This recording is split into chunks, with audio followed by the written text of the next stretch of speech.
കാര്യങ്ങൾ ഇങ്ങനെയൊക്കെ ആണെങ്കിലും വയനാട്ടിലേക്കൊന്ന് കയറി നോക്കണമല്ലോ. അവിടെ എന്തായി എന്നറിയണ്ടേ?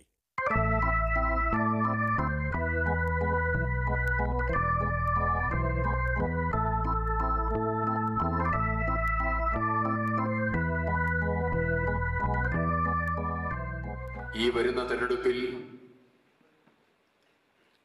അഖിലേന്ത്യാ കോൺഗ്രസ് കമ്മിറ്റിയുടെ പ്രിയങ്കരനായ അധ്യക്ഷൻ, ഭാവി പ്രധാനമന്ത്രി, ഈ രാജ്യത്തിന്റെ പ്രിയപ്പെട്ട നായകൻ ശ്രീ രാഹുൽ ഗാന്ധി കടന്നു വരുമ്പോൾ അദ്ദേഹത്തിന് ഒരു വൻ വിജയമുണ്ടാക്കുന്നതിന് വേണ്ടിയിട്ടുള്ള എല്ലാവിധ പ്രവർത്തനങ്ങളും ആവേശത്തോടുകൂടി നേതൃത്വം കൊടുക്കണം എന്ന് പ്രത്യേകമായി നിങ്ങളെ ഉണർത്തുകയാണ്. അതിന് അദ്ദേഹം കടന്നു വരുമോ? ആശയക്കുഴപ്പം അങ്ങോട്ട് തീർന്നു കിട്ടുന്നില്ലല്ലോ.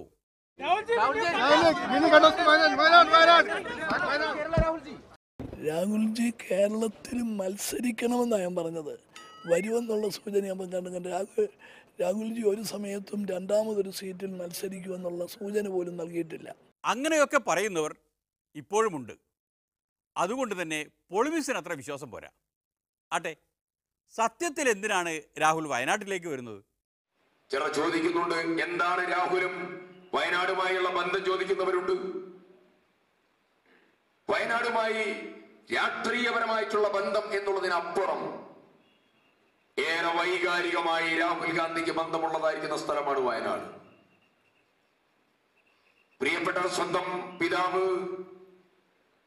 ഒരു മുല്ലപ്പൂമാല പൊട്ടിച്ചെറിയുന്ന കണക്കെ തുണ്ടം തുണ്ടമായി ചിഹ്നിച്ചെറിയപ്പോ ആ ശ്രീ പെരുമ്പത്തൂരിന്റെ മണ്ണിൽ നിന്ന് ഓരോ കഷ്ണങ്ങൾ ചേർത്തിണക്കി തന്റെ അച്ഛനാണെന്ന് പറഞ്ഞ് തന്റെ മുമ്പിൽ കൊണ്ടുവച്ചപ്പോ അവസാനം അഗ്നിനാളങ്ങൾ ആ മൃതദേഹം ഏറ്റുവാങ്ങിയപ്പോ അവിടെ നിന്ന് കൊണ്ടുവന്നതായിരിക്കുന്ന ചിതാഭസ്മം ഒരു കുംഭത്തിലാക്കി അത് നിമജ്ജനം ചെയ്യുമ്പോ പ്രിയപ്പെട്ട ലീഡർ ശ്രീ കെ കരുണാകരനും ശ്രീ മുല്ലപ്പള്ളി രാമചന്ദ്രൻ അടക്കം നേതൃത്വം കൊടുത്തതായ ആ നിമജ്ജനം നടന്നത് ഈ വയനാടിന്റെ മണ്ണിലാണ്, തിരുനെല്ലിയിലെ പാപനാശിയിലാണ്. അത് ശരിയാണ്. അങ്ങനെ ഒരു ആത്മബന്ധം രാഹുലിനുണ്ടാവാം. പക്ഷേ അതൊന്നുമല്ലല്ലോ ഈ നാടകം.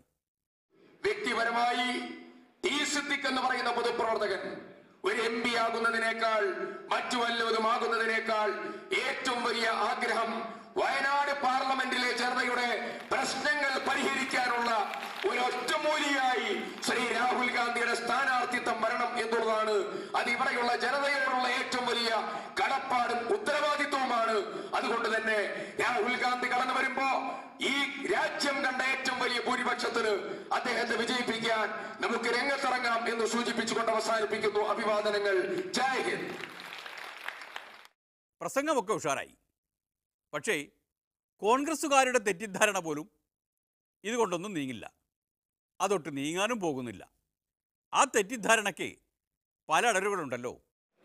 ഇവിടെ ഒരു തെറ്റിദ്ധാരണയ്ക്കും കാരണമില്ല. എൻ്റെ ഒരു അമ്മാവൻ മരിച്ച് കുറ്റ്യാടിയിൽ ചെമ്പനോടയിൽ കിടക്കുകയാണ്. ഞാൻ ഇന്ന് രാവിലെ അവിടെ നിന്നാണ് വന്നത്.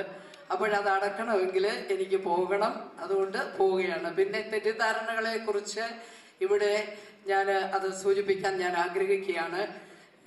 ഇത് 4 ആഴ്ച മുമ്പ് ആലപ്പുഴയിൽ നിന്നും തിരുവനന്തപുരത്തു നിന്നും ഇവിടേക്ക് സ്ഥാനാർത്ഥികൾ വരുന്നു എന്നും സ്ഥാനാർത്ഥി നിർണയം വൈകുന്നു എന്നും ഒരു ചാനല് വൈകുന്നു എന്നും പറഞ്ഞപ്പോഴ് ഒരു ചാനലില് അവരോട് ഞാൻ പറഞ്ഞു, അത് നടപ്പുള്ള കാര്യമല്ല, പക്ഷെ അങ്ങനെ ഉണ്ടായാൽ ബുദ്ധിമുട്ടുണ്ടാവുകയില്ലേ എന്ന് ചോദിച്ചപ്പോഴ് ഞാൻ ഒരു വാക്ക് പറഞ്ഞു പോയി, തീർച്ചയായിട്ടും ഉണ്ടാകും.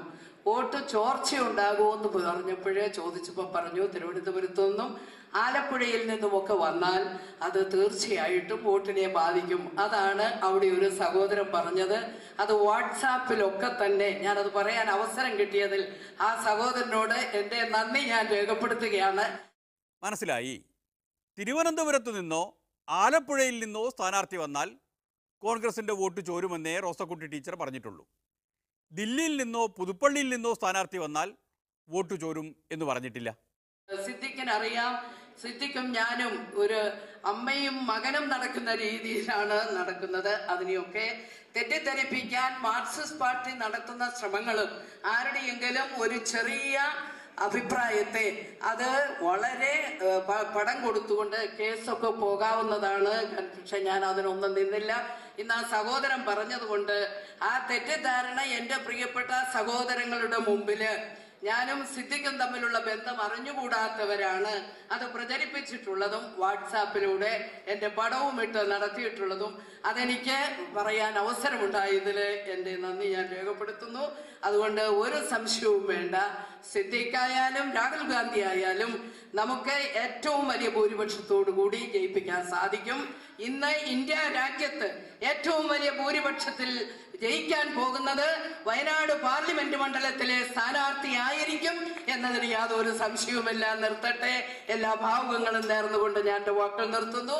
സെബാസ്റ്റ്യൻ രാഷ്ട്രീയ കാര്യങ്ങള് പ്രസംഗിക്കും. സെബാസ്റ്റ്യൻ ജി സംസാരിക്കുന്നതിന് മുൻപാக ദയവ് ചെയ്ത് നമ്മുടെ ഈ പരിപാടിയിൽ പങ്കെടുത്ത വന്ന മുഴുവൻ പ്രവർത്തകർ ഈ ഹാളിലേക്ക് കടന്നിരിക്കണം. ദൈവത്തോർത്ത് എല്ലാവരും അകത്തേക്ക് കടന്നിരിക്കണം.